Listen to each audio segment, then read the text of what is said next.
Devastation left behind by extreme weather on two fronts. People across Indiana still reeling from the deadly floodings that swamped entire neighborhoods. And in Hawaii, they're still assessing the damage in the wake of Hurricane Lala.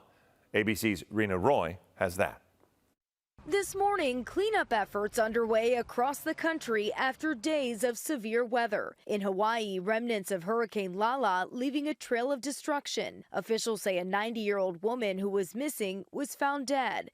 We're in the community of Pahala, and they are cut off. We are on the main road that goes around the big island, and you can see it is totally destroyed. Crews now working to clear roads and restore power to tens of thousands after the storm dumped more than 3 feet of rain in some areas. Mudslides taking down hillsides.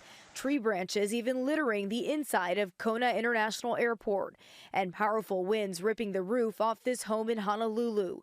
Debris scattered throughout the house. Everything's just ruined. It's gone in seconds. Gone. A similar scene playing out thousands of miles away in Indiana, where catastrophic flooding has devastated parts of the state. Emergency operations remain underway as residents return to their flood-ravaged homes. The governor announcing the launch of a disaster relief fund to provide $5,000 to individuals in need of basics such as clothing and food. This comes as another round of thunderstorms and heavy rain moves east from the Midwest into the mid-Atlantic, bringing a risk of flooding to already waterlogged states. Meanwhile, millions in the South sweltering amid an intense heat wave. Feels like temperatures topping 100 degrees this week from Texas to the Carolinas. Rena Roy, ABC News, New York.